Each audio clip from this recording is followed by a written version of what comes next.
இன்றைக்கி நாம் பார்க்க போகிற வீடியோ சாக்லேட் ஸ்பாஞ்சி எப்படி செய்கிறதுன்னு பார்க்கலாம் வாங்க. அதுக்கு முதல்ல 6 முட்டை எடுத்து ஒரு பவுலில் உடைச்சிக்கலாம்.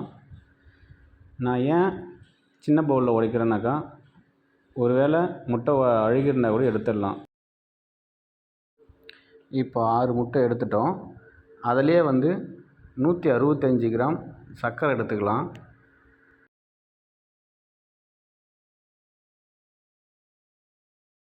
இப்போ நாம் 165 கிராம் சர்க்கரை எடுத்துட்டோம். இதை ஹேண்ட் பீட்டரில் அப்படியே 1ஆம் நம்பர்லேயே மெதுவாக பீட் பண்ணுவோம். மெதுவாக பீட் பண்ணால் தான் சர்க்கரை மேலே தெரிக்காமல், சர்க்கரையும் முட்டையும் மேலே தெரிக்காமல் இருக்கும். 1ஆம் நம்பர்லேயே மெதுவாக பீட் பண்ணுவோம். நம்ம பீட் பண்ண இப்படி நல்லா ஃபோம் மாதிரி வந்துன்னே இருக்கும். இந்த மாதிரி வெள்ளை கலரில் வந்தாக்கா சர்க்கரையும் முட்டையும் நல்லா மிக்ஸ் ஆகிடுச்சின்னு அர்த்தம். அப்படியே பொறுமையாக பீட் பண்ணுவோம். பீட் பண்ணாக்கா நல்லா ஒரு ஃபோம் கன்சிஸ்டன்சி வந்ததுக்கப்புறம் அதில் 60 கிராம் நார்மல் ரீஃபைண்ட் ஆயில் நம்ம வீட்டில் யூஸ் பண்ணுறோம்ல, அந்த ரீஃபைண்ட் ஆயிலை எடுத்துக்கலாம். எடுத்ததுக்கப்புறம் அதையும் பொறுமையாக பீட் பண்ணுவோம். ஏன்னா இந்த டைமில் ரொம்ப மெதுவாக பீட் பண்ணணும். பீட் பண்ணதுக்கப்புறம் இதை தனியாக எடுத்து வச்சிடலாம். தனியாக எடுத்து வச்சுட்டு இன்னும் ஒரு பவுலில் 135 கிராம் மைதா எடுத்துக்கலாம். 135 கிராம் மைதா மாவு எடுத்ததுக்கப்புறம் அதிலே 25 கிராம் சாக்கோ பவுடர் எடுத்துக்கலாம். வெயிட்லாம் கரெக்டாக பார்த்துக்குங்க, அது ரொம்ப நல்லது. 25 கிராம் சாக்கோ பவுடர் எடுத்ததுக்கப்புறம் அரை டீஸ்பூனில் ஒரு அரை டீஸ்பூன் பேக்கிங் பவுடர் எடுத்துக்கங்க. இது எல்லாத்தையும் நல்லா மிக்ஸ் பண்ணி வச்சுங்க, கட்டி இல்லாத அளவுக்கு. அப்புறம் நம்ம முட்டை பீட் பண்ணி வச்சோம்ல, அதில் உங்களுக்கு ஒரு 2 டைம்லேருந்து 3 டைம் வரைக்கும் போட்டு நான் எப்படி அப்படியே ஃபோல்ட் பண்ணுறேன்னு பாருங்கள். இப்படி எடுத்து மடிக்கணும். மடித்து வச்சிங்கன்னா தான் அந்த நுரையாக இருக்கிற கன்சிஸ்டன்சி உங்களுக்கு அப்படியே இருக்கும். நீங்கள் பாட்டுன்னு போட்டு மிக்ஸ் பண்ணிட்டீங்கனாக்கா நீங்கள் ஸ்பாஞ்சி எடுக்கும்போது ரொம்ப கல் மாதிரி வர மாதிரி இருக்கும். அதனால் இது போல் பொறுமையாக போட்டு கொஞ்சம் கொஞ்சமாக போடுங்க. கொஞ்சம் கொஞ்சமாக போட்டு பொறுமையாக அப்படியே ஃபோல்ட் பண்ணுங்கள். நீங்கள் ஃபோல்ட் பண்ணிங்கனாவே போதும், உங்களுக்கு அந்த ஃபோம் கன்சிஸ்டன்சி அப்படியே இருக்கும். அதாவது நுரையாக இருக்கிறது நுரை மாதிரி இருக்கிறது அப்படியே இருக்கும்.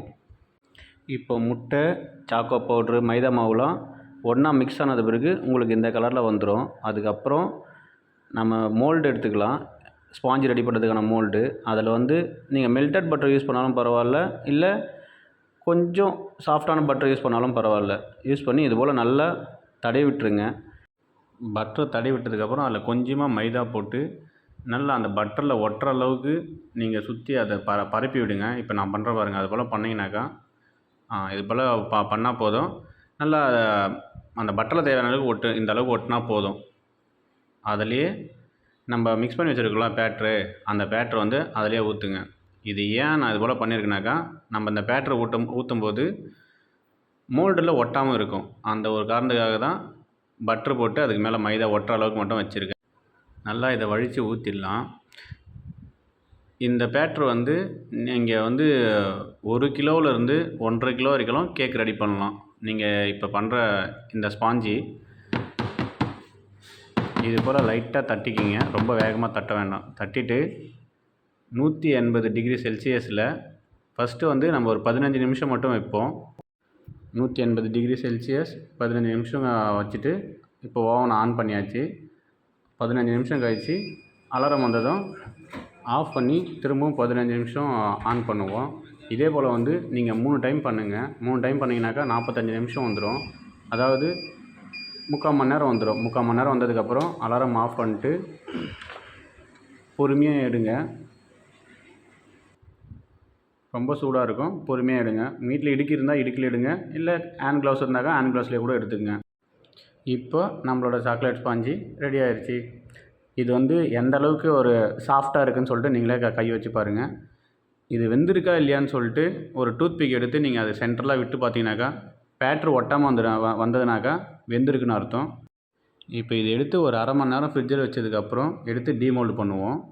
இப்போ நம்ம டீமோல்ட் பண்ணியாச்சு. இப்போ நமக்கு தேவையான சாக்லேட் ஸ்பாஞ்ச் ரெடி ஆயிடுச்சு. இது போன்ற பயனுள்ள காணொளியை தொடர்ந்து பார்க்க செஃப் முத்து MR கிச்சன் சேனலை சப்ஸ்கிரைப் பண்ணுங்கள். உங்கள் ஃப்ரெண்ட்ஸுக்கும் ஷேர் பண்ணுங்கள். நன்றி.